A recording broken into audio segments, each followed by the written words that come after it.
Hello everyone, welcome back to my channel ओस dahlia function fan fiction.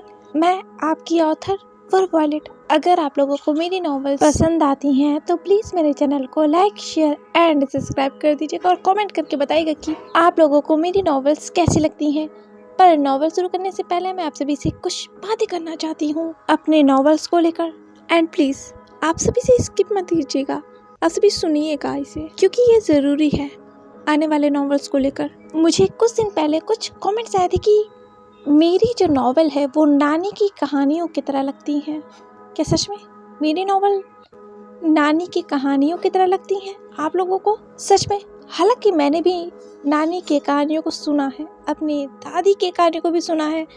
उनकी कहानियाँ बहुत ब्यूटीफुल होती है, पर मुझे नहीं लगता उन कहानियों में दो कपल्स के ऊपर पूरी कहानियाँ सुनाई जाए या फिर कुछ रोमांटिक मोमेंट्स दिखाया जाए। हो सकता है कि मैं गलत भी हूँ कि बहुत सारी नानी की कहानियों में या दादी की कहानियों में रोमांटिक मोमेंट हो, क्योंकि मैंने नहीं सुना। ये मेरी सोच के हिसाब से है। बट एक कहानी लिखना, एक नॉवल लिखना काफ़ी मुश्किल होता है, क्योंकि आपको उस कैरेक्टर के हिसाब से सोचना होता है। ये 45 मिनट या लगभग 1 घंटे का पूरा चैप्टर होता है। इस 1 घंटे के लगभग चैप्टर को मुझे बस रिकॉर्ड करने में 2 से 3 दिन लग जाते हैं। इसी वजह से मैं अपने नॉवेल्स को बहुत लेट अपडेट करती हूँ, क्योंकि मुझे कैरेक्टर्स को डेवलप करने में बहुत वक्त लग जाता है। जितना सुनने में इजी लगता है 45 मिनट 50 मिनट के चैप्टर्स हो एक, पर ये बहुत टाइम टेकिंग है, क्योंकि मेरी स्टोरी में हर कैरेक्टर का एक अपना ही पर्सनैलिटी है, उनकी अपनी ही सोच है, अपनी ही समझ है, और उन कैरेक्टर्स के साइड कैरेक्टर्स की भी अपनी ही एक लाइफ दिखाई जाती है मेरे नॉवेल्स में। क्योंकि उन कैरेक्टर को डेवलप करने में भी बहुत वक्त लगता है, क्योंकि वही कैरेक्टर आगे जाके मेन कैरेक्टर से मिलते हैं, क्या कह लो विंग और वांग जी से मिलते हैं, तो उन कैरेक्टर्स को भी डेवलप करना बहुत ज़्यादा ज़रूरी होता है। हालांकि मुझे बहुत सारे कमेंट्स आते हैं कि मुझे वन शॉट लिखना चाहिए, पर वन शॉट में आप किसी भी इंसान की पूरी ज़िंदगी नहीं दिखा सकते हैं। हालांकि 20 या 30 चैप्टर में भी आप नहीं दिखा सकते, पर कोशिश तो की जा सकती है उन इमोशंस को, उन फीलिंग्स को बयां करने की, जो मैं कोशिश करती हूँ। पर वन शॉट में ये पॉसिबल नहीं होता। ये कह लो मैं नहीं कर सकती है बस 1 घंटे में उस पर्सन की होल लाइफ दिखा देना, वो भी फीलिंग्स के साथ, तो ये मेरे लिए तो इम्पॉसिबल होगा। हाँ, अगर मैं वन शॉट लिखती हूँ तो मुझे 7 से 8 घंटे के वीडियो में मेरी पूरी एक वन शॉट खत्म होंगी, पर वो भी बहुत टाइम टेकिंग है। तब तक तो मैं कई सारी वीडियोस ला सकती थी, मैं वन शॉट नहीं लिखती, और वैसे भी वन शॉट में मैं कंफर्टेबल नहीं रहती। हालांकि मैंने 2 वन शॉट लाया है ऑलरेडी, नहीं 3 वन शॉट लाया है, जिसमें से 2 खत्म हो चुकी हैं और एक पेंडिंग में है। ये तीनों स्टोरी ही वन शॉट से शॉर्ट स्टोरी बन गई है, कहा जाए तो उसे नॉर्मल नहीं कह सकते। वैसे भी मैं स्टेक के मैं नेक्स्ट चैप्टर को ला नहीं पा रही हूँ, क्योंकि मुझे द डिस्ट्रॉयर कंप्लीट करना है। पर मुझे लगता है कि शायद आप लोगों को ये कहानी किसी नानी की कहानियों की तरह लग रही है, जिस कहानी को मैंने सबसे फर्स्ट लिखा था। मेरी सबसे फर्स्ट नॉवल है द डिस्ट्रॉयर, उसके बाद ब्लैक रोज है, पर मैंने फर्स्ट सुनाया आप लोगों को द ब्लैक रोज फर्स्ट। इसीलिए पता नहीं आप लोगों ने नोटिस किया है कि नहीं, क्योंकि ब्लैक रोज के बहुत सारे कैरेक्टर्स जो है द डिस्ट्रॉयर से आते हैं, क्योंकि वो ओरिजिनल है द डिस्ट्रॉयर के। मैंने द डिस्ट्रॉयर से उन कैरेक्टर्स को लिया है ब्लैक रोज में।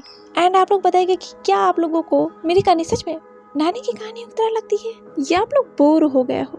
और अगर आप लोग चाहते हो कि मैं इस स्टोरी को जल्दी जल्दी में ख़त्म कर दूँ, तो मैं वो भी कर सकती हूँ। वैसे मैं चाहूँ तो इस स्टोरी को अभी इसी वक्त बस 1 मिनट में ख़त्म कर सकती हूँ, पर इस 1 मिनट में मैं कैरेक्टर्स के इमोशंस को नहीं बता सकती। कैरेक्टर्स को अगर जानना है तो स्टोरी को वक्त देना होता है, पर कुछ लोगों के पास शायद वक्त नहीं होता, उन्हें बस स्टोरी सुननी होती है, उनके पास पेशेंस नहीं होता। पर मेरी स्टोरी में पेशेंस चाहिए होता है, मेरी स्टोरी को सुनने के लिए पेशेंस चाहिए होता है। आई नो इससे बहुत लोग ऑफेंड हो गए होंगे और ये सब बहुत हार्श वर्ड्स हैं, पर ये कमेंट मेरे लिए हर्टफुल था, क्योंकि जिस स्टोरी को मैंने इतने दिल से लिखा था और इतना वक्त लगा के, इतना टाइम दे के, स्टोरी में ऐसे कमेंट तो बुरा तो किसी को भी लगेगा ना। मैं भी इंसान ही हूँ, मुझे भी बातें बुरी लगती हैं। एंड लाइक कमेंट की तो बातें छोड़ दो, क्योंकि कमेंट्स तो ज़्यादातर हेटफुल होते हैं, और लाइक्स मेरे 100 भी नहीं जा पाते। ये मैं कहना नहीं चाहती थी, पर आज मुझे लगता है कहना चाहिए, इसलिए मैंने कह दिया।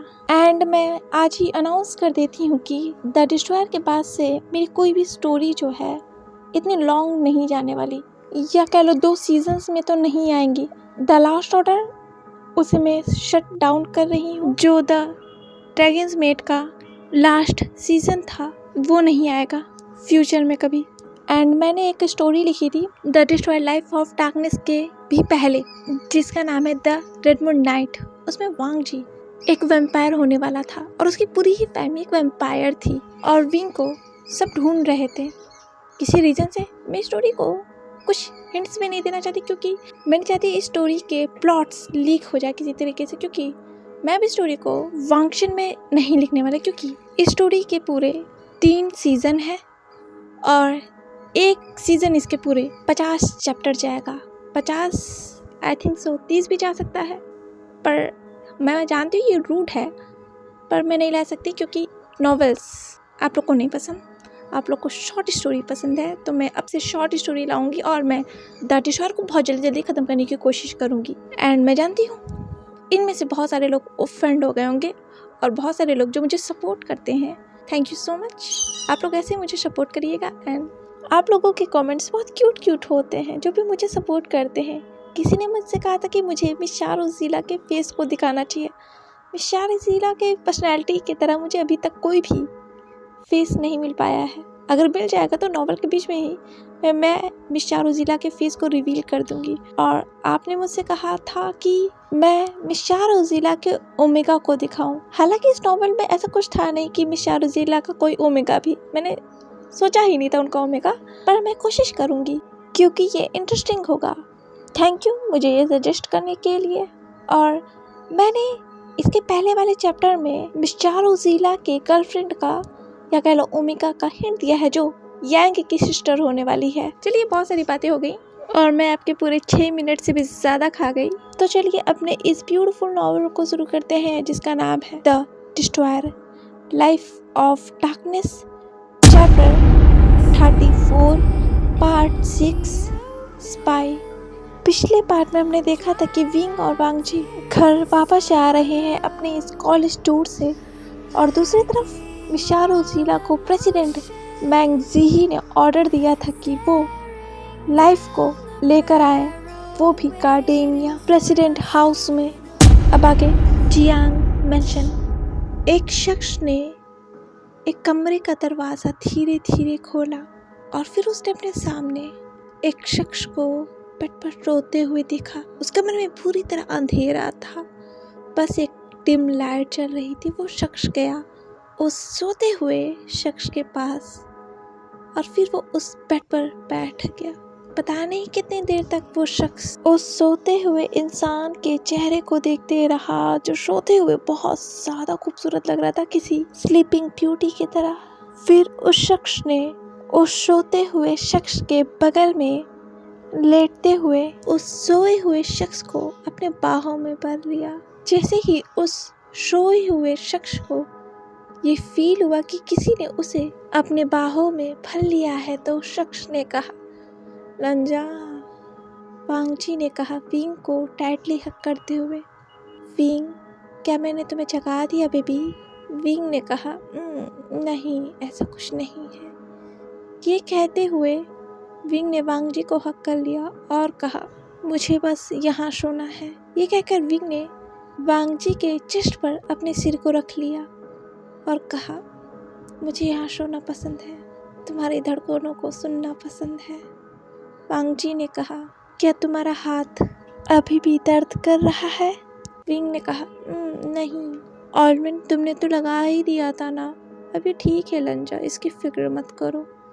वांग जी ने कहा विंग के सिर को टैप टैप करते हुए, तुम बहुत नींद में हो विंग, तुम्हें बहुत ज़्यादा नींद आ रही है, बातें मत करो, सो जाओ, वैसे भी आज तुम बहुत ज़्यादा थक गए होगे।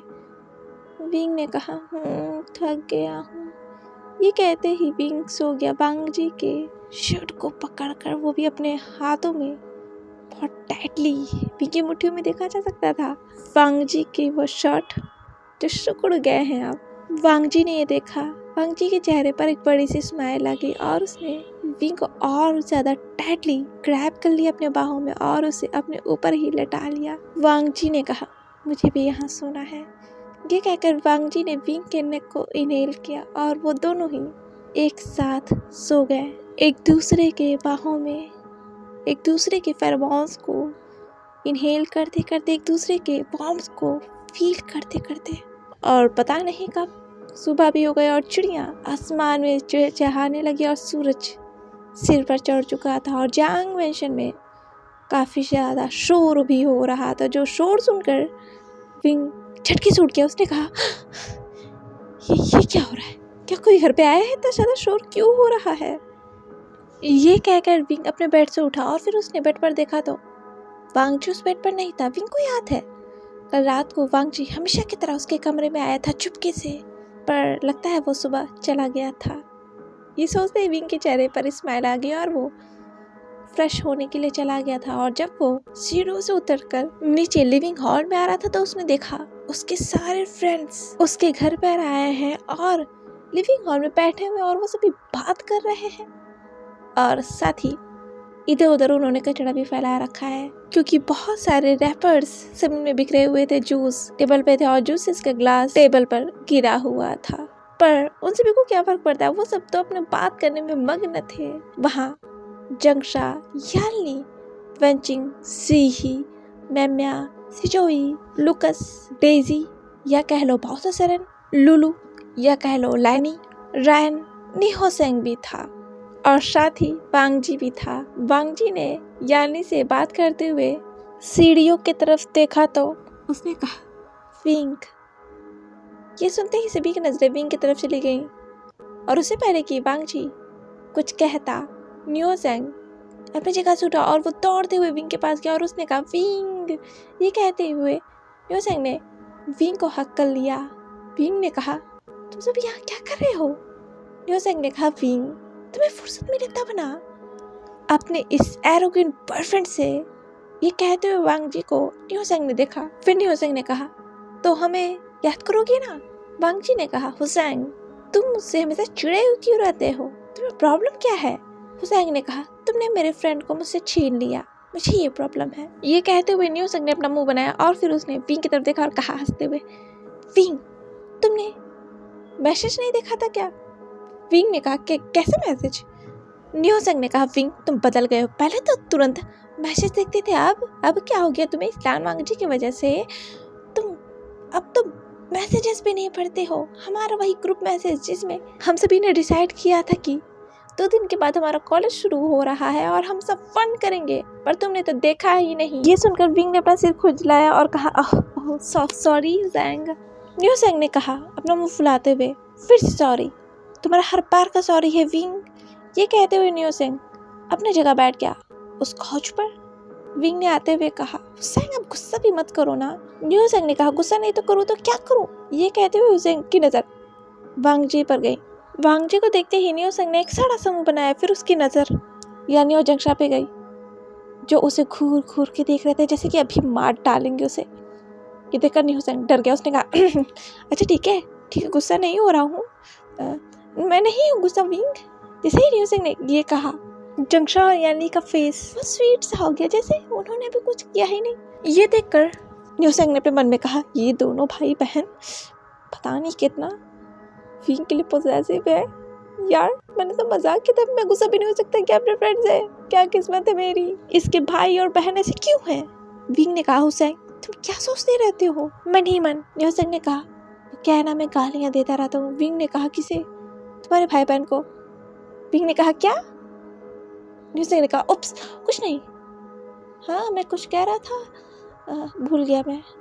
विंग ने कहा, हुसैन अच्छा ठीक है हम सब फन करने वाले हैं। कहाँ? हम सब कहाँ जाने वाले हैं? मैडम यू ने कहा, एक सेकेंड, तुम सब कहीं जाने वाले हो?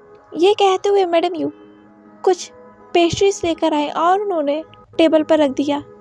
विंग ने उस पेस्ट्री को लेते हुए कहा, हाँ मम हम जाने वाले हैं, बट अभी डिसाइड नहीं हुआ हम सब कहाँ जाने वाले हैं। वांग जी ने कहा, बस 2 दिन ही है हमारे कॉलेज शुरू होने में, तो हमें कोई अच्छा प्लान बनाना चाहिए। मैडम यू ने कहा, एक सेकेंड, तुम सब खुद ही डिसाइड कर रहे हो सब के सब? तुम बच्चे? मुझसे किसी ने पूछा कि जाने की परमिशन है भी या नहीं? याली ने कहा, मॉम इसमें पूछना क्या है? ये सुनते ही मैडम यू ने घूर कर याली को देखा और कहा, क्या कहा तुमने? याली ने कहा, मैंने कुछ नहीं कहा मॉम, वो जंक्शन कह रहा था मॉम। जंक्शन ने कहा, क्या सीजे अब मुझे क्यों फंसा रहे हो? मैंने कुछ नहीं कहा मॉम, बस हम सब कह रहे कि 2 दिन है भांजी ने सही कहा, 2 दिन ही है, बस कॉलेज शुरू होने में तो हमें कुछ अच्छा प्लान बनाना चाहिए घूमने के लिए, उसके बाद तो हम सब बिजी हो जाएंगे ना मॉम स्टडीज़ में, और ऊपर से हमारे सिर पर वो चैंपियनशिप है तो हम सब और बिजी हो जाएंगे ना मॉम। मैडम यू ने कहा, सब चुप रहो, तुम सब कहीं नहीं जाने वाले। ये सुनते ही विंग काउच से उठ गया और उसने उस पेस्ट्री को टेबल पर रखते हुए कहा, मॉम पर क्यों? मैडम यू ने उस काउच से खड़े होते हुए कहा, कोई कहीं नहीं जाने वाला है, और खास कर तो तुम चारों, वांग जी, विंग, जंक्शन, तुम चारों कहीं नहीं जाने वाले। वांग जी ने कहा, आंट पर क्यों? आप क्यों हमें नहीं जाने दे रहे? प्लीज हमें जाने दीजिए।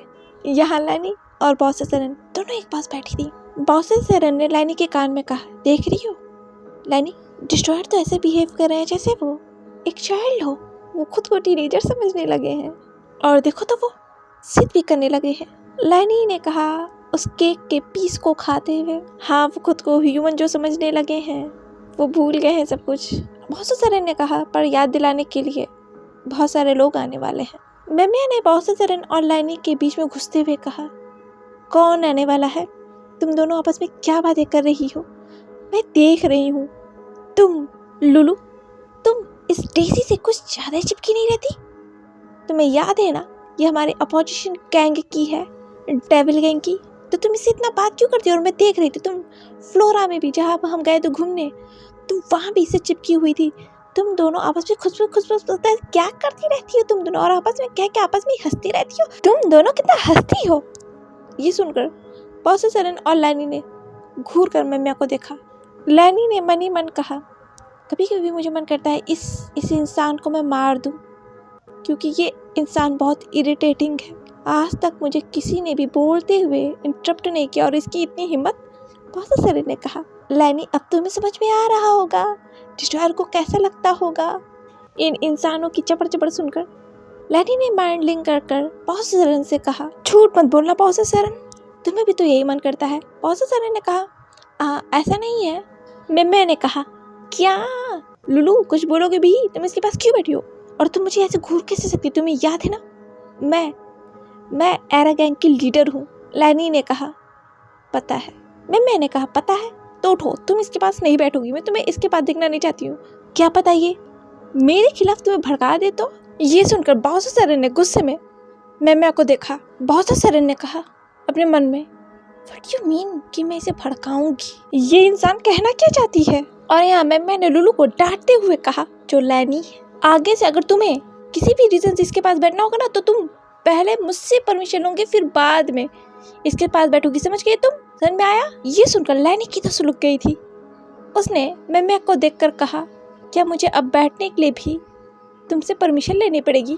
मैमिया ने बहुत घमंड से कहा कि हाँ लेनी पड़ेगी, मैं तुम्हारी लीडर हूँ। ये सुनकर लॉर्ड लैनी का तो पारा चढ़ गया था, जो हमेशा इतनी शांत रहती हैं। याली ने कहा, पर क्यों मॉम, हम सब नहीं जा सकते? मॉम सिर्फ 2 दिन ही तो है कॉलेज खुलने को, और उसके बाद हम सब बिजी हो जाएंगे स्टडीज में, प्लीज मॉम। मैडम यू ने गुस्से में कहा, मैंने कहा ना तुम चारों कहीं नहीं जाओगे।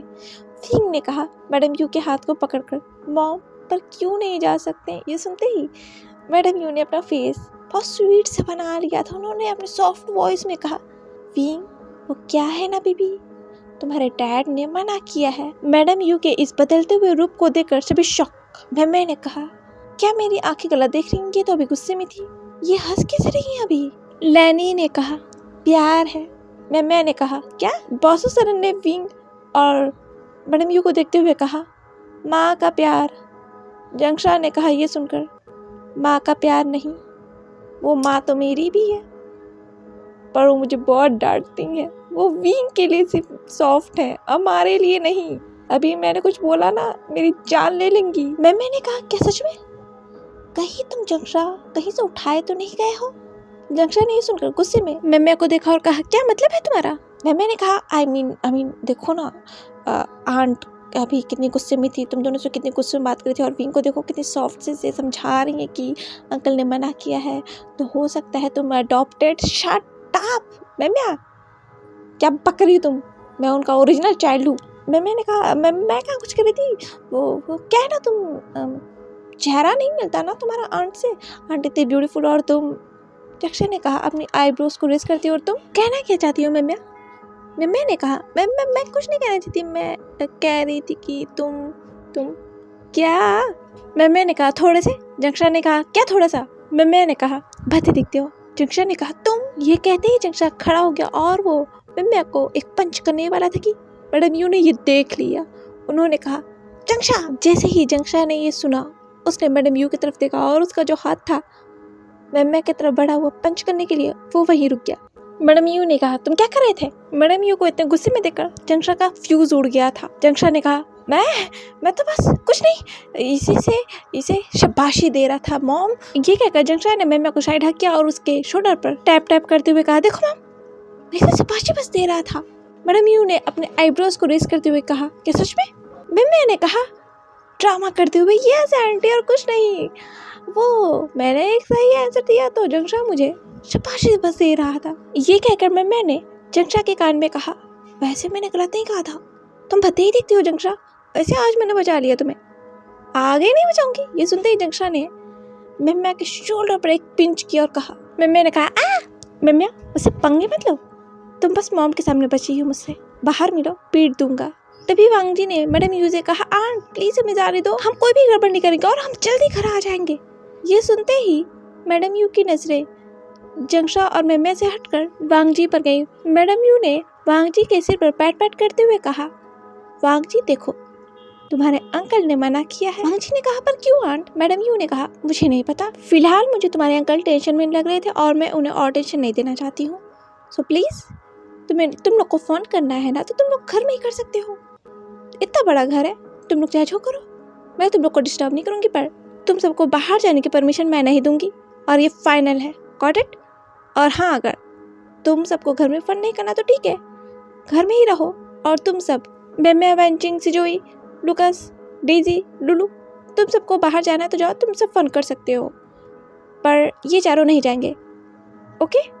ये फाइनल है और इसके आगे मैं कुछ भी सुनना नहीं चाहती। और जंक्षा यानली तुम दोनों को मेरी फाइनल वार्निंग है, तुम दोनों कोई गड़बड़ नहीं करोगे वरना मैं तुम दोनों की टांग तोड़ दूंगी, समझ गए? ये सुनते ही यानली ने अपने पैर को पकड़ते हुए कहा मॉम आप हमेशा हमारे पैरों के पीछे क्यों पड़े रहते हो?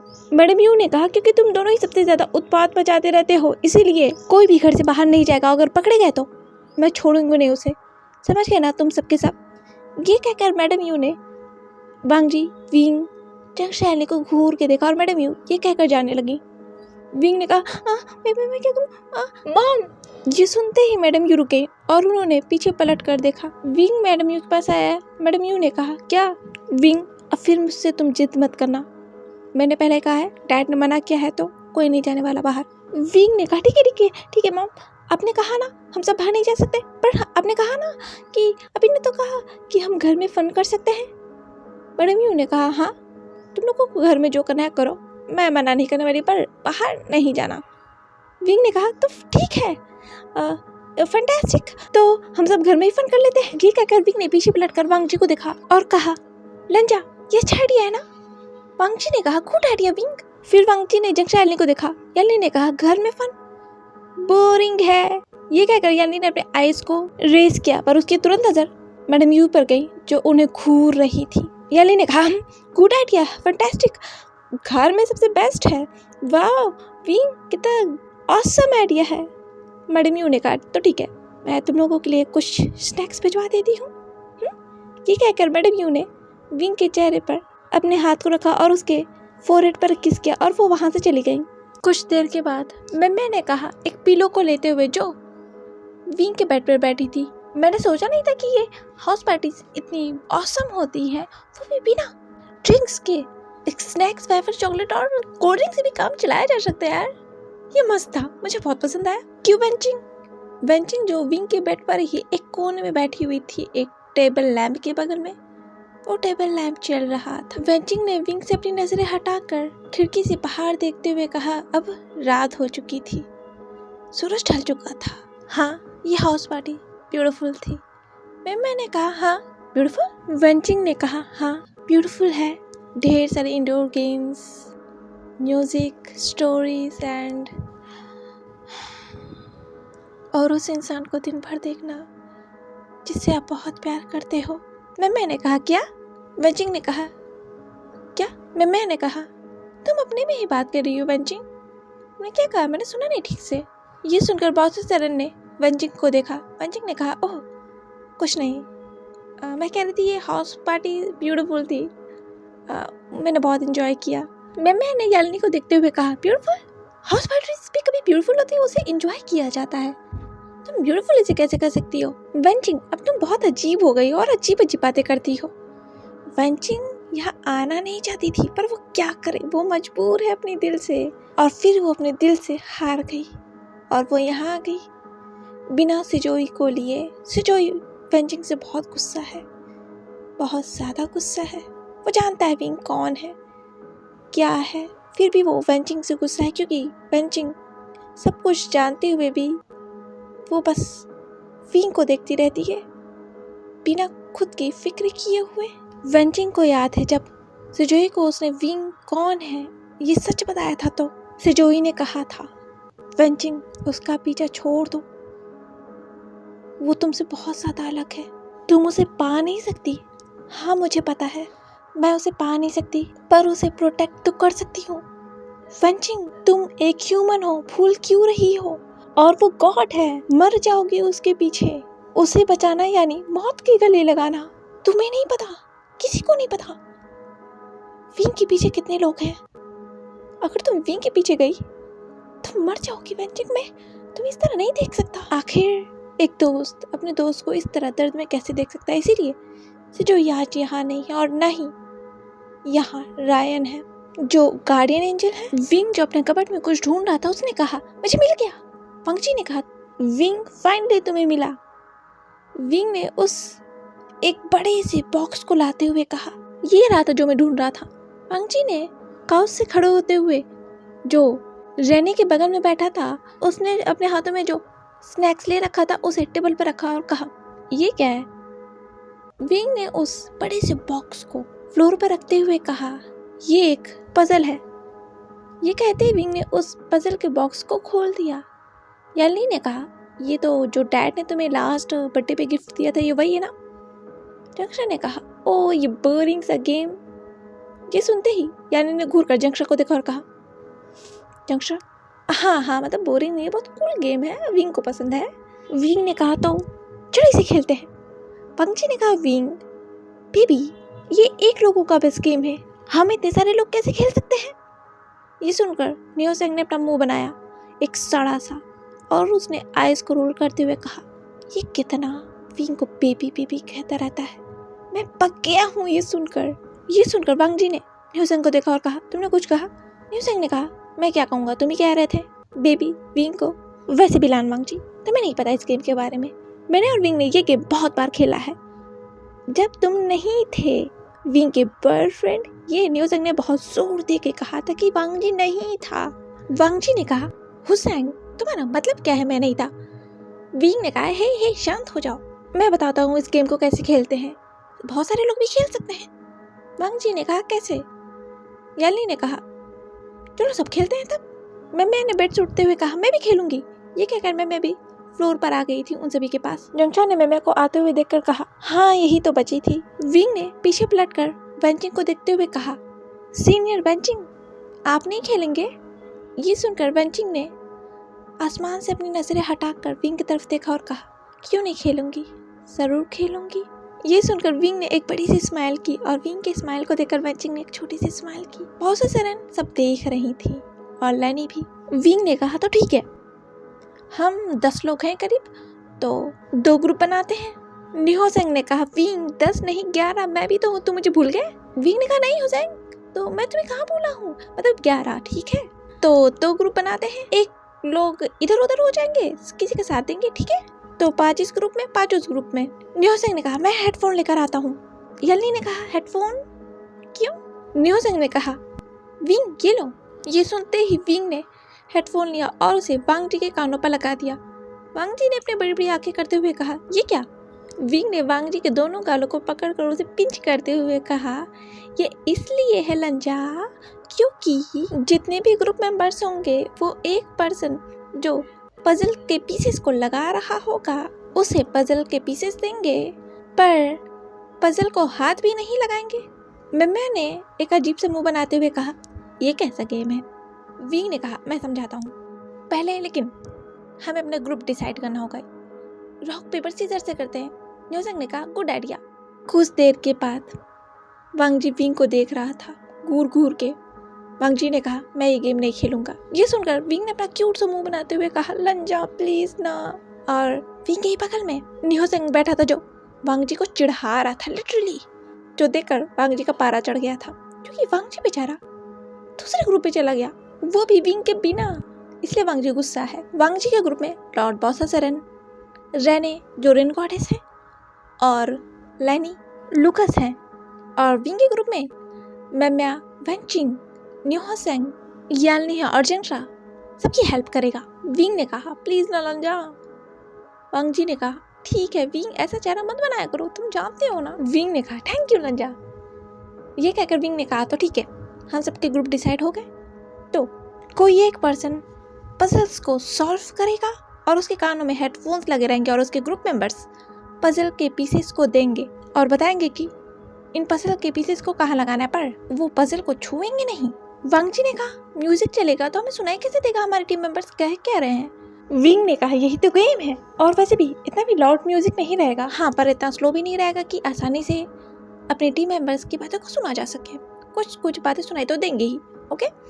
तो जिसकी टीम जितनी जल्दी पजल को कंप्लीट करेगी उसकी टीम जीत जाएगी। मैंने कहा, तो चलो खेलते हैं, इसमें बहुत मजा आने वाला है। दूसरी तरफ जियांग मैंशन के सामने सट्टा सट्टा सट्टा करके एक के बाद एक ढेर सारी कार्स रुकी और उन कार से ढेर सारे पुलिस ऑफिसर्स निकले, वो भी अपने हाथों में गन लेकर, और उनमें से ही एक कार में से मिस्टर जियांग निकले।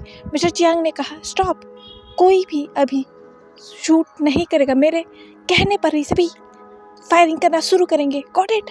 तभी पुलिस ऑफिसर्स ने कहा, गॉट इट। तभी लास्ट कार आई जिसमें से मिस चारोजीला अपने कोट को सही करते हुए निकली। उन्होंने कहा, तो चलो लाइफ को लेकर आते हैं।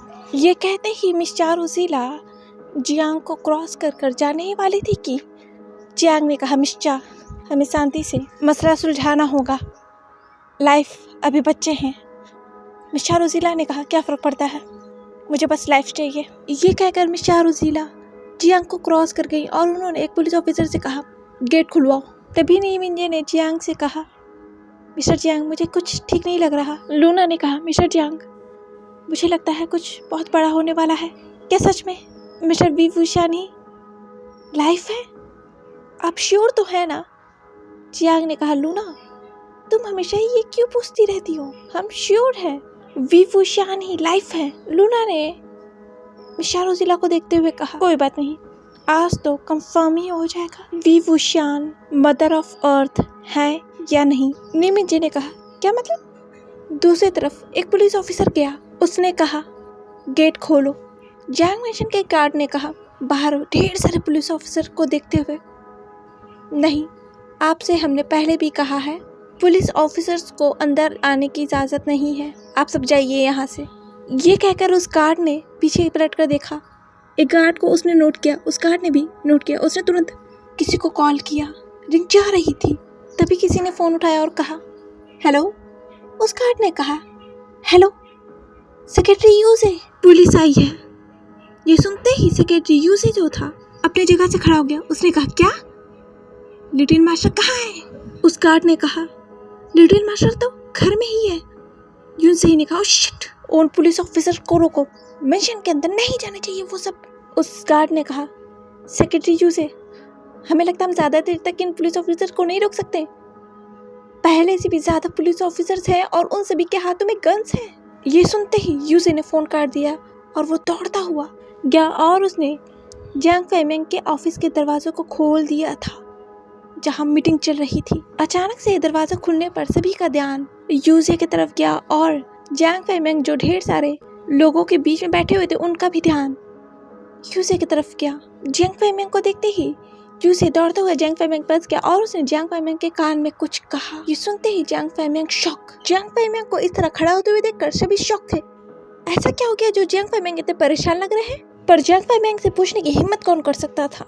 जियांग फैमिंग ने कहा गाड़ी निकालो। ये कहते ही जियांग फैमिंग ऑफिस से निकल चुके थे और वो तुरंत कार में बैठे और यूजी ने कार को स्टार्ट कर दिया था और वो कार हवा से बातें कर रही थी उस रोड पर। जियांग फैमिंग ने कहा यूजी, मैंने तुमसे कहा था ना उन पुलिस ऑफिसर के ऊपर नजर रखो, तो वो घर तक कैसे पहुंचे? तुमने उसको सस्पेंड क्यों नहीं करवाया? यूजी ने कहा मास्टर, वो सब के सब सस्पेंशन पे थे। जियांग फैमिंग ने कहा तो वो सब कैसे मेरे मैंशन तक पहुंच गए? उस मिस्टर मिन को तो मैं छोड़ूंगा नहीं। यूजी ने कहा मास्टर, मिस्टर मिन नहीं। जियांग फैमिंग ने कहा मिन नहीं तो कौन है? शुयांग, वही होगा, उसको तो मैं छोड़ूंगा नहीं। रातों रात मैंने उस शुयांग को गायब नहीं करवा दिया ना। मेरा नाम भी जियांग फैमिंग ने। यूजी ने कहा मास्टर, बस शुयांग ही नहीं है, मिस चारोजीला आई हैं। ये सुनते ही जियांग फैमिंग शॉक। क्या? जियांग फैमिंग ने कहा जल्दी कार चलाओ, जल्दी करो, वो औरत विंग तक नहीं पहुंचनी चाहिए। मैं यू को कॉल करता हूँ। जियांग फैमिंग के हाथ शेक कर रहे थे मिस चारोजीला का नाम सुनते ही, क्योंकि मिस चारोजीला कुछ भी कर सकती हैं। उस औरत को जियांग फैमिंग ने सिर्फ सस्पेंड करवाने के लिए अपनी एड़ी चोटी का जोर लगा दिया, लेकिन मिस चारोजीला सस्पेंड नहीं हो पाई क्योंकि जियांग फैमिंग करवा ही नहीं पाए। इतने पावरफुल होने के बावजूद एक पर्सन जो सिस्टम में है उन्हें ही वो नहीं करवा पाए, तो जियांग फैमिंग जानते हैं मिस चारोजीला की पावर क्या है। वो सिस्टम में रहकर ही सिस्टम से खेलना बहुत अच्छे तरीके से जानती हैं। इसीलिए तो जियांग फैमिंग के हैंड्स शेक कर रहे थे, उनके माथे से पसीना बह रहा था और वो चाहते थे कि मिस चारोजीला विंग तक ना पहुंचे। यूसी ने कहा मिस्टर जियांग फैमिंग की हालत को देखकर, मास्टर अब चिंता मत कीजिए, मैंने गार्ड्स को इन्फॉर्म कर दिया है, चारोजीला लिटिल मास्टर तक नहीं पहुंच पाएगी। यूसी जानता है जियांग फैमिंग इतने क्यों डरे हैं, इसी वजह से तो यूसी के हाथ भी उस स्टीयरिंग व्हील पर कस गए थे। उसे वो रात याद है जब पहली बार यूजी ने विंग को देखा था, इसलिए तो यूजी ने उस कार की स्पीड को और भी तेज कर दिया था। दूसरी तरफ जियांग फैमिंग की कार तो सड़क पर बहुत तेज रफ्तार में दौड़ रही थी जियांग मैंशन के लिए, पर उसी सड़क पर किसी और की भी कार उस सड़क पर दौड़ रही थी, पर वो कार जियांग फैमिंग का कार का पीछा कर रही थी। मैक्स, इस तरह हम जियांग फैमिंग की कार का पीछा क्यों करें? अगर उसके गार्ड्स ने हमें देख लिया ना, वो हमें रातों रात उठवा डालेंगे और हम मर जाएंगे। मैक्स ने कहा शट अप शैम, ये बहुत अच्छा मौका है। इस जियांग फैमिंग के ऊपर तो मुझे शुरू से शक था। ये सब जो हो रहा है, ये सब जो मौतें हो रही है, इसी वजह से हो रहा है। आज तो मैं इसका पर्दाफाश करके रहूंगी। और मुझे पता चला था इस जियांग फैमिंग ने इतने सारे पुलिस ऑफिसर्स को सस्पेंड करवा दिया। शैम ने कहा क्या? मैक्स ने कहा हाँ, तुम्हें क्या लगता है विलियम डी जियांग कैसे सस्पेंड हुए? वो जियांग फैमिंग नहीं करवाया है। सैम ने कहा मैक्स, तुम एक दिन मुझे मरवाओगी प्लीज यार, तुम हर बार ऐसी जगह क्यों घुस जाती हो जहाँ तुम्हें नहीं होना चाहिए था। पहले भी तुमने ऐसा ही किया था, तुम प्राइम मिनिस्टर के मैंशन में घुस गई थी, वो भी बिना परमिशन के। Shut up sham. वो जियांग फैमिंग सोच रहा है ना किसी को कुछ नहीं पता चलेगा और वो सब बातें दफना देगा। मेरा नाम भी मैक्स है, मैं उन गड़े मुर्दों को खाड़ के पूरी दुनिया के सामने लेकर आऊंगी कि जियांग फैमिंग जैसा दिखता है वैसा है नहीं। ये कहकर मैक्स ने कार की स्पीड को बढ़ा दिया था और वो जियांग फैमिंग का पीछा करने लगी थी। दूसरी तरफ जैसे ही यूनजेई ने फोन काटा था, उस गार्ड ने उस सामने वाले गार्ड से कहा इन सभी को यहाँ रोको, ये मेंशन के अंदर कदम नहीं रखने चाहिए। ये कहते ही तुरंत वो गार्ड गया दौड़ते हुए जियांग मेंशन में और उसने कहा मैडम। ये आवाज सुनते ही मैडम यू जो कॉफी पी रही थी, उनकी नजरें सामने की तरफ गईं जहाँ से गार्ड दौड़ते हुए उन्हीं की तरफ आ रहा था। मैडम यू ने कहा मिस्टर जॉय क्या हुआ? मिस्टर जॉय ने कहा मैडम पुलिस आई है। मैडम यू ने कहा क्या, पर क्यों? जैसे ही मैडम यू ने ये कहा टेलीफोन रिंग हुआ और मैडम यू ने तुरंत टेलीफोन को उठा लिया। उन्होंने कहा फैमिंग। जियांग फैमिंग ने कहा यू। जैसे ही जियांग फैमिंग ने अपनी बातों को खत्म किया, मैडम यू के हाथों से वो फोन छूट कर जमीन पर गिर गया और मैडम यू के आंखों में ढेर सारे आंसू आ गए थे। जॉय ने कहा मैडम आप ठीक तो हैं? मैडम यू ने कहा मेरे विंग को लेने आए हैं। जैसे ही मैडम यू ने ये कहा, दूसरी तरफ मिस चारोजीला ने अपने गन को निकाला और तुरंत उन्होंने उस गेट के लॉक को शूट कर दिया था क्योंकि वो गार्ड दरवाजा खोल नहीं रहा था। जैसे ही ये गन शॉट की आवाज मैडम यू को सुनाई दी, उन्होंने कहा यूनजेई दरवाजा बंद करो, मेंशन के अंदर वो लोग नहीं आने चाहिए। ये सुनते ही यूनज़ी दरवाजे की तरफ दौड़ गया था और मैडम यू उस दरवाजे को देख रही थी जिस दरवाजे के बाहर से उन्हें कई सारे आवाज़ें सुनाई दे रही थी गार्ड्स की, जो गार्ड शायद रोकने की कोशिश कर रहे थे उन पुलिस ऑफिसर्स को। हालांकि चांग फैमिंग के गार्ड्स बहुत सारे थे, पर चांग फैमिंग ने उम्मीद नहीं की थी कि इस तरह से इतनी बड़ी आबादी में मिस चारोजीला पुलिस ऑफिसर्स को लेकर आएंगी, वो भी गन्स के साथ। पिछली बार ये हुआ था पर इतनी बुरी तरीके से तो नहीं हुआ था जो इस बार चांग फैमिंग को दिख रहा था और मैडम यू को। चांग फैमिंग ने हमेशा से मैडम यू से इस बात को छुपाया, पर आज मैडम यू के सब सामने है। हालांकि इससे पहले कई बार पुलिस ऑफिसर्स आई थी चांग मैंशन पर, गेट तक तो नहीं आ पाई थी जो इस बार हुआ। इसी वजह से तो मैडम यू को कुछ पता ही नहीं चलता था, क्योंकि चांग मैंशन बहुत बड़ा है। चांग मैंशन के गेट से चांग मैंशन के दरवाजे तक आने में वक्त लगता है, जो वक्त शायद अभी तक मैडम यू के पास है। इसीलिए तो मैडम यू की नजरें उस दरवाजे की तरफ थी, पर उनके पैर सीढ़ियों की तरफ पीछे की तरफ बढ़ रहे थे और फिर वो दौड़ते हुए गई सीढ़ियों से विंग के तरफ, जिस विंग में बहुत सारे कमरे हैं, पर उस विंग में बस वांग जी और विंग रहते हैं। उस विंग का दरवाजा खोलते ही मैडम यू को एक म्यूजिक की आवाज़ सुनाई दी जो बहुत खूबसूरत थी, पर मैडम यू को वो म्यूजिक खूबसूरत होते हुए भी खूबसूरत नहीं लग रही थी, क्योंकि मैडम यू बहुत ज़्यादा डरी हुई थी। वो बस विंग के कमरे तक पहुंचना चाहती थी, इसलिए तो मैडम यू दौड़ते हुए विंग के कमरे में गई और उन्होंने उस आधे खुले हुए दरवाजे को खोल दिया जिस कमरे में विंग था। मैडम यू देख सकती थी विंग को हेडफोन लगाए हुए और पजल सॉल्व करते हुए। विंग के चेहरे पर एक बड़ी सी स्माइल थी और जितने भी विंग के फ्रेंड्स थे, मैं वेंचिंग, लूकस, रेने, जंगशाई, अली, वांग जी, वो सभी फ्लोर पर बैठकर उस बड़े से पजल को सॉल्व करने की कोशिश कर रहे थे और वो सब एक साथ बहुत खुश लग रहे थे। वो एक दूसरे को टीस भी कर रहे थे, लड़ झगड़ भी रहे थे और हंस भी रहे थे, जो देखकर मैडम यू का तो दिल ही भर गया। वो इसी तरह से तो अपने बच्चे को हमेशा खुश रहते हुए देखना चाहती है। मैडम यू उस दरवाजे के दीवार से लगकर खड़ी हो गई और उनके आंखों से एक बूंद आंसू गिर गए विंग का वो हंसता हुआ चेहरा देखकर। वो मासूम सा चेहरा, चेहरे पे वो मुस्कुराहट और मेरा बच्चा। ये कहते ही मैडम यू ने उस म्यूजिक सिस्टम के वॉल्यूम को तेज कर दिया था। सब इतने गेम में इतने बिजी थे कि किसी का ध्यान ही नहीं गया कि मैडम यू उस कमरे में कब आई और उन्होंने म्यूजिक कब लाउड कर दिया और वो उस रूम से कब चली गई। उस दरवाजे को बंद कर जो रूम साउंड प्रूफ था, इसीलिए तो गन शॉट की आवाज़ होने पर भी विंग को कुछ सुनाई नहीं दिया था। और वैसे भी विंग ने हेडफोन्स लगा रखे थे तो उसे क्या ही सुनाई देता। शायद मैडम यू को किसी ने नहीं देखा, पर लॉर्ड लैनी ने ज़रूर देखा था और उन्होंने मैडम यू के आंखों में आंसू भी देखे थे और वो आंखों में डर भी देखा था। वो जानती हैं मैडम यू के आंखों में ये डर क्यों था। वेंचिंग ने कहा, विंग क्या वाला पीस लगाओ। विंग ने कहा वेंचिंग को देखकर, क्या मुझे कुछ सुनाई नहीं दे रहा। वेंचिंग ने कहा उस पीस को विंग को देते हुए, विंग ये वाला पजल का पीस लगाओ, इससे पजल जल्दी कंप्लीट होगा और हम जीत जाएंगे। विंग ने उस पजल को पीस को लिया और उसे देखा और कहा, नहीं ये वो पीस नहीं है। वेंचिंग ने कहा, नहीं विंग ये वही है। विंग ने कहा, नहीं ये बस उस मिसिंग पीस की तरह दिखता है, पर ये वो मिसिंग पीस है नहीं। वेंचिंग ने कहा, नहीं विंग ये वही है। विंग ने कहा, तो ठीक है मैं इसे लगा देता हूँ। देखो विंग ने उस पजल के पीस को लगा दिया था। विंग ने कहा, अब देखो ये फिट तो हो गया इस जगह पर, ये आगे के पजल को बनने नहीं देगा, ये एक छलावा है। वांग जी ने कहा, छलावा? विंग ने कहा, लाइक ट्रैप, जिससे हम फंस जाए बीच में ही और पजल हम कंप्लीट नहीं कर पाए। ये कहते ही विंग ने उस बॉक्स में से पजल के पीस को ढूंढते हुए और उसमें से एक पीस को निकालते हुए कहा, ये रहा वो मिसिंग पीस, डेथ रोड। मैंने कहा, दोनों तो एक ही तो है, इसमें फर्क क्या है, दोनों में ही डेथ रोड है।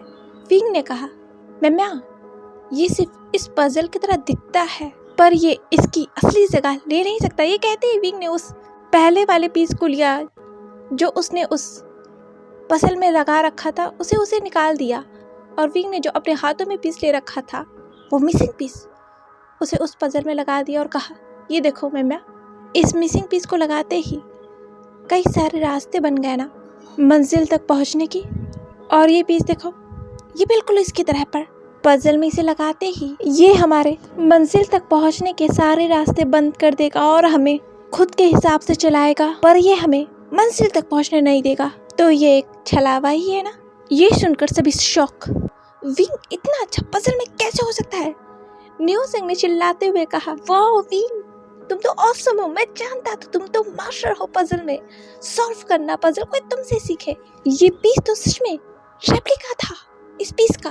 This is trap. इसी वजह से तो मैं इस पजल को कभी कंप्लीट ही नहीं कर पाता था। ये सुनते ही वेंचिंग के माथे में एक बात खटक गई। Replica, trap, trap, missing piece, इसका मतलब है कि ये सोचते ही वेंचिंग ने बॉसा सरन की तरफ देखा। बॉसा सरन ने नोट किया, जैसे बॉसा सरन कहना चाहती थी कि जो वेंचिंग सोच रही है वो सही है। ये देखते ही वेंचिंग ने वांग जी की तरफ देखा, पर वांग जी तो शायद वहां था ही नहीं। पर वांग जी गया कहाँ? अभी तो वांग जी ने एक सवाल किया था ना, पर अब वांग जी गायब है। वो कहाँ है? आखिर डिस्ट्रॉयर है कहाँ? ये सोचते ही वेंचिंग ने फिर विंग को देखा जो वो उस पजल को सॉल्व कर रहा था। जैसे जैसे विंग उस पजल के पीसेस को लगा रहा था, वेंचिंग ने देखा कुछ लिखा हुआ आ रहा था। वेंचिंग ने कहा उसे पढ़ते हुए, डेथ रोड, ये कुसू का डेथ रोड है।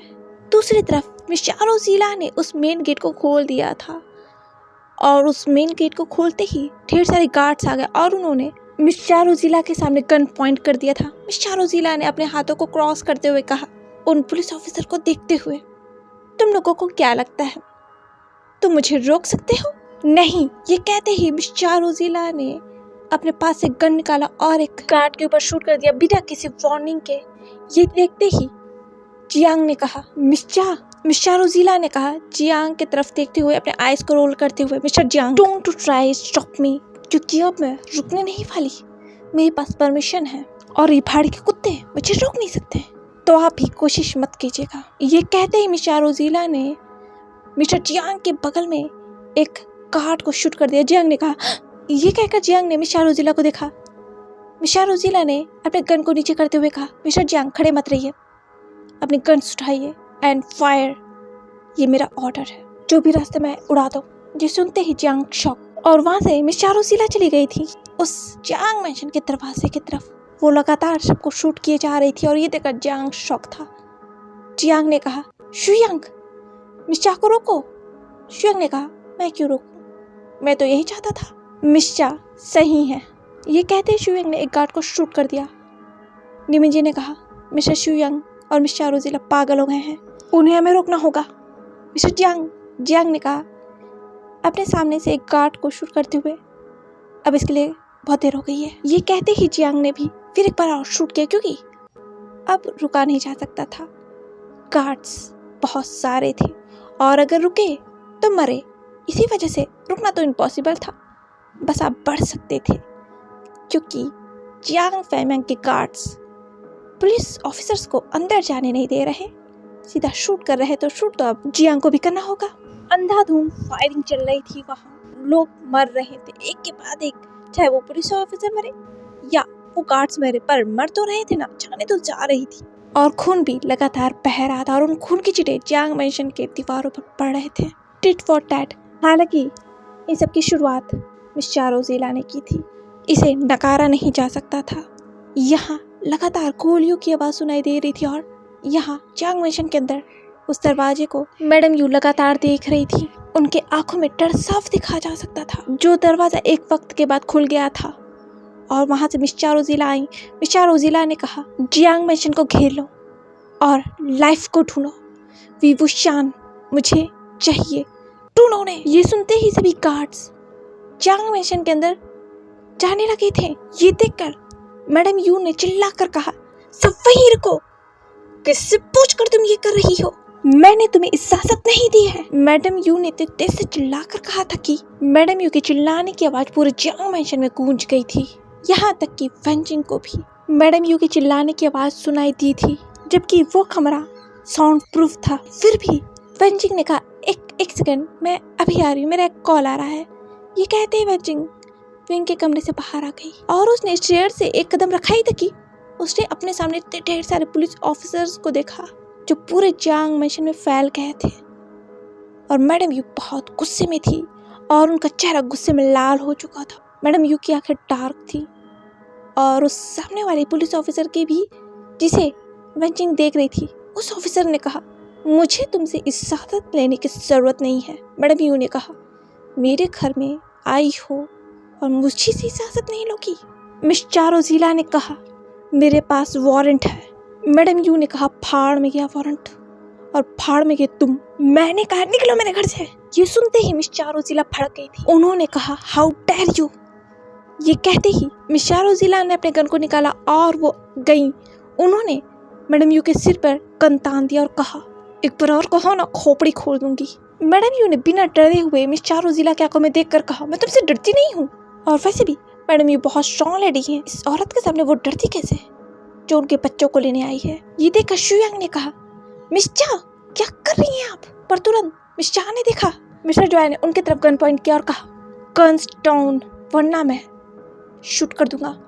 मिस चा ने कहा, डरा रहे हो? ये कहते ही मिस चा ने मिस्टर जॉय के पैरों पर शूट कर दिया और मिस्टर जॉय वहीं गिर गए। उन्होंने कहा, आ! ये देखकर मैडम यू और भी ज्यादा गुस्सा हो गई। उन्होंने कहा, यू बिच। ये कहते ही मैडम यू ने मिस चारोजीला के ऊपर हाथ उठाया, पर मिस चारोजीला ने अपने एक हाथ से मैडम यू के हाथ को पकड़ लिया और उसे पीछे की तरफ मोड़ दिया था। मैडम यू ने कहा, हाथ छोड़ो मेरे। ये कहते हुए मैडम यू मिस चारोजीला को घूर के देख रही थी। मिस चारोजीला ने अपने गन को दोबारा से मैडम यू के ऊपर करते हुए कहा, क्या कहा तुमने? ये कहते हुए मिस चारोजीला मैडम यू को घूर के देख रही थी, वो भी बहुत गुस्से में। उनके हाथ अपने गन पर टाइट थे, वो किसी भी वक्त शूट कर सकती थी। पर मिस चारोजीला ने अपने पुलिस ऑफिसर को देखकर कहा, खड़े क्यों हो? ढूंढो वी वुशियान को, मुझे वो चाहिए, हर हालत में मुझे चाहिए। ये सुनकर वेंचिंग डर गई, पर उसी वक्त जियांग की नजरें वेंचिंग पर गई। जियांग ने कहा, मिस चा, घर में बच्चे हैं, हम इस तरह मिस्टर जियांग बहस करना बंद कीजिए। आई डोंट केयर कि बच्चे हैं या कौन है, जो भी आए उड़ा दो। मैडम यू ने कहा, यू पिच, मेरे बच्चे को हाथ लगाए ना, जान से मुड़ा लूंगी। मिस चारोजीला ने कहा, अभी तो तुम्हारी जान मेरे हाथों में है, एक ट्रिगर दबाऊंगी ना, यही मर जाओगी। तो शांत रहो, मेरा गुस्सा और मत बढ़ाओ। ऑफिसर्स, जल्दी करो, मेरे पास पूरा दिन का वक्त नहीं है। और यहाँ वेंचिंग इससे पहले कि विंग के पास जाती या कुछ करती, वेंचिंग को एक पुलिस ऑफिसर ने पकड़ लिया था और उसके ऊपर गन रख दिया था। उसने कहा, नीचे चलो। वेंचिंग ने कहा, पर उस गार्ड ने कहा, जैसा कहा वैसा करो। जियांग मैंशन के सभी गार्ड, सर्वेंट और मेड के ऊपर गन पॉइंट थे, उन सभी को बंदी बनाया जा चुका था पुलिस ऑफिसर्स के द्वारा, और पूरे जियांग मैंशन में वी वुशियान को ढूंढा जा रहा था। पर अभी तक विंग के विंग में वो पुलिस ऑफिसर जा नहीं पाए थे, क्योंकि जियांग मैंशन बहुत बड़ा है। इतने आसानी से तो पूरे जियांग मैंशन को खंगाला नहीं जा सकता है ना।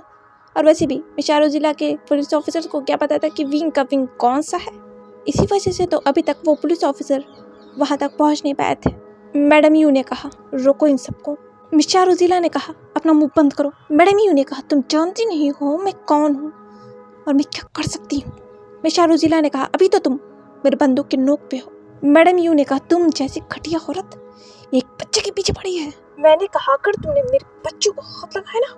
ये सुनते ही मिस चारोजीला ने कहा, तुम्हारी ज़बान बहुत चलती है। ये कहते ही मिस चारोजीला के हाथ जो थे कस गए थे अपने बंदूक पर, और वो ट्रिगर दबाने वाली थी कि उन्होंने कहा, वो तुम्हारा बच्चा। इससे पहले कि मिस चारोजीला उस ट्रिगर को दबाती, तुरंत एक ऑफिसर जिसने विंग की तरफ कदम बढ़ाया था, वो घिसटाते हुए गया और वो दरवाजा तोड़कर बाहर फेंका गया। इतनी जोर की आवाज आई थी कि सबकी नजरें उस तरफ गईं और वो सभी ये देखकर शॉक हो गए थे। और उन सभी ने जब सीढ़ियों के पास अपने सामने देखा तो वहां डिस्ट्रॉयर लान वांग जी खड़े थे, जो बहुत गुस्से में थे और उनकी आंखें गोल्डन में थी। ये देखते ही मिस चारोजीला ने अपनी गन को मैडम यू के सिर से हटा लिया और उन्होंने शॉकिंगली डिस्ट्रॉयर को देखते हुए कहा, डिस्ट्रॉयर।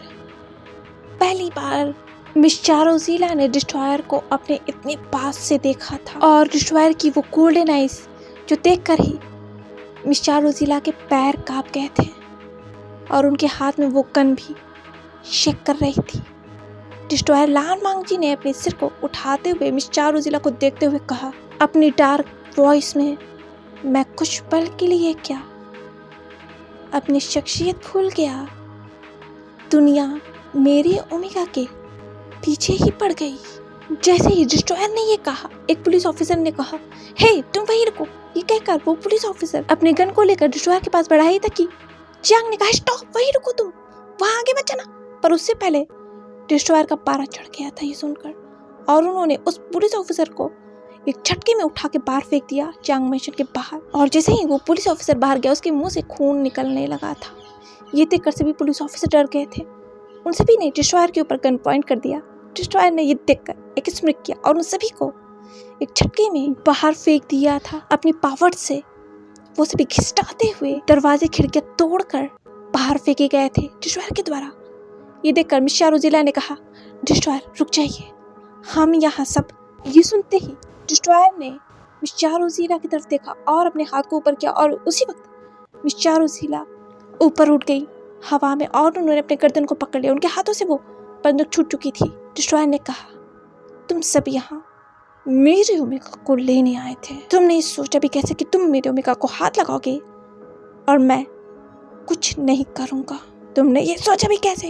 ये कहते ही डिस्ट्रॉयर लान वांगजी ने मिस चारोजिला को एक झटके में बाहर फेंका, जिसे मिस चारोजिला अपने आप को संभाल नहीं पाई और वो घिसटाते हुए एक खिड़की तोड़ते हुए गई और वो सीधे जाकर उस लोहे के गेट से लगी थी और उनके मुंह से डायरेक्ट ब्लड निकला था। उनको ऐसा लगा जैसे उनकी एक हड्डी टूट गई थी, इतनी जोर से वो जो फेंकी गई थी।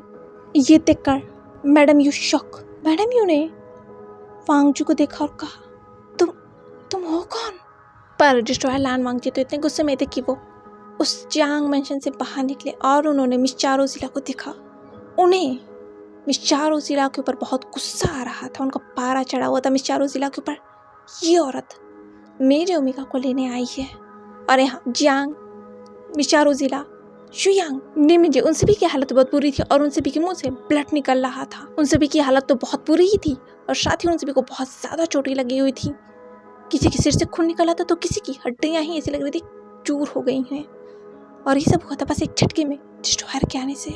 यहाँ मिस चारोजिला ने खड़े होते हुए कहा, ब्लड वॉमिट करते हुए, डिस्ट्रॉयर आप बीच में मत आइए, हम सब यहाँ बस लाइफ को सेव करने के लिए आए हैं। वांगजी ने कहा, व्हाट द फक, मैं बीच में ना हूँ और तुम मेरे ओमेगा को लेने आई हो, वो भी उसे सेव करने के लिए। औकात देखिए तुमने अपनी, पहले जाओ अपनी जान बचाओ वरना मैं तुम्हारी मौत आने से पहले तुम्हें मार दूंगा। ये कहते हुए डिस्ट्रॉयर आगे बढ़े और वो धीरे धीरे फिर अपने डिस्ट्रॉयर फेज में आ गए। उनके बाल लंबे हो गए थे, उन्होंने एक ब्लैक कलर का रोब पहना हुआ था, उनके सिर पर वो बटरफ्लाई मंडरा रही थी और आंखें गोल्डन थी और आसमान में बादल गरज रहे थे। डिस्ट्रॉयर गुस्सा जो थे, जैसे डिस्ट्रॉयर अपने फुल फेज में आए, ये देखकर सभी शॉक। शुयांग ने कहा, ये जियांग ने खड़े होते हुए कहा, डिस्ट्रॉयर है। और यहाँ मिस चारोजिला अपने सामने डिस्ट्रॉयर को फुल फेज में देखकर वो डर गई थी। उनके हाथ शेक रहे थे और उनके पैर भी शेक रहे थे, पर वो ऐसा दिखा नहीं रही थी कि वो डर गई हैं। वो तो बस डिस्ट्रॉयर को देख रही थी अपनी आंखें बड़ी बड़ी कर कर। और उसी वक्त तुरंत जियांग मैंशन के गेट के सामने जियांग फैमिंग की कार आई और वो उस कार में से दौड़ते हुए बाहर निकले। और जब वो जियांग मैंशन के गेट के अंदर आए तो उन्होंने देखा अपने सामने डिस्ट्रॉयर लान वांगजी को। ये देखकर जियांग फैमिंग शॉक हो गए थे। उन्होंने कहा वांगजी को देखते हुए, तुम हो कौन? तुम वांगजी नहीं हो? ये आवाज़ सुनते ही सभी की नजरें जियांग फैमिंग की तरफ चली गई थी, जो बहुत शॉकिंगली वांगजी को देख रहे थे। वांगजी की भी नजरें जियांग फैमिंग की तरफ गईं। वांगजी ने कहा जियांग फैमिंग को देखते हुए, हाँ मैं वांगजी नहीं हूँ, I am the god of destroyer Lan Wangji, आपके बेटे का मीट, वो मेरा ओमेगा है जो है लाइफ मदर ऑफ अर्थ। ये सुनते ही जियांग फैमिंग के होश उड़ गए थे। उस वक्त वांगजी और वांगजी का अल्फा दोनों ही साथ में बोल रहे थे, जो दोनों ही गुस्से में थे। डिस्ट्रॉयर लान वांगजी ने कहा, वो मेरा ओमेगा है और मेरे रहते हुए मेरे ओमेगा को मेरे पास से कोई ले जा नहीं सकता, और जो भी बीच में आए ना उससे मैं मार डालूंगा अपने हाथों से। इस पर मैं सोचूंगा नहीं कि मैं कौन हूँ, मैं क्या हूँ और यहाँ क्यों हूँ। ये कहते हुए डिस्ट्रॉयर लान वांग जी ने अपने गोल्डन आई से लॉर्ड बोसोसरन को देखा जो उनके पीछे खड़ी थी। मेरी खामोशी मेरी कमजोरी नहीं है, मैं चुप था अपने ओमेगा के लिए, because she is my life and I love him. आज के लिए बस इतना ही, मिलते हैं नेक्स्ट पार्ट में the destroyer life of darkness के एक और पार्ट के साथ। और कल का चैप्टर बहुत इंटरेस्टिंग होने वाला है। और अगर आज का चैप्टर आप सभी को पसंद आए हो तो प्लीज मेरे चैनल को लाइक शेयर एंड सब्सक्राइब कर दीजिएगा। And bye bye.